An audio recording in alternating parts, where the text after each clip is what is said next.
السلام علیکم عزتمنو موږ نن خپل عزتمنو چې نازي اقبال د پاکستان مشهوره اداکار او سنگر ده. هغه د اویز د قتل د قاتلانو د نیولو په باره کې څه خبرې کړې دي. ټول معلومات زه تاسو ته په دې ویډیو کې درکوم. زموږ د ویډیو د ستر اخره پورې تاسو ته به پوره معلومات درورسیږي. د دې معلومات نه مخکې زه تاسو ته دا یادګینه کوم تاسو کو چې زموږ په دې چینل کې نوی وي مهرباني وکړئ زموږ عمده چینل د سره سبسکرایب کړئ. خو کې اوسه د ټاله نشان وهئ چې هر یو نوی معلوماتي ویډیو تاسو ته په اسانۍ باندې درورسیږي. عزتمنو نازي اقبال چې د پاکستان مشهوره اداکاره او سنگر ده چې هغه ډېر مینوال هم دا غوښتنه کړې ده چې د نازي اقبال موږ هغه یوه ویډیو ونه کتله کومه ویډیو کې چې ویلي دي چې د قاتلان د سرعام پانسي کړل شي. خو عزتمنو دا ویډیو به تاسو سره موږ شریک کوو.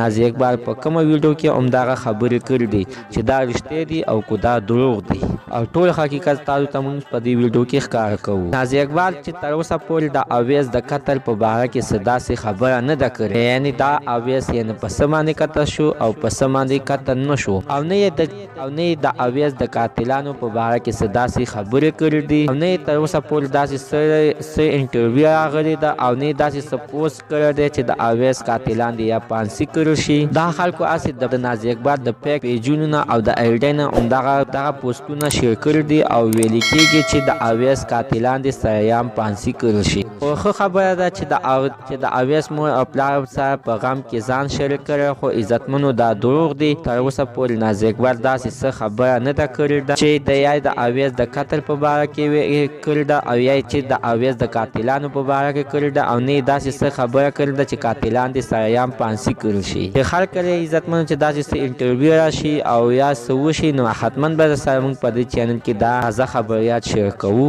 عزتمنو زموږ د نننۍ معلومات د دې پورې د نوي معلومات لپاره د سره زموږ عمده چینل د سره سبسکرایب کړئ. خوا کې اوسه د ټلې نشان ووهئ چې هر یوه نوي معلوماتي ویډیو تاسو ته په اسانۍ باندې درورسیږي.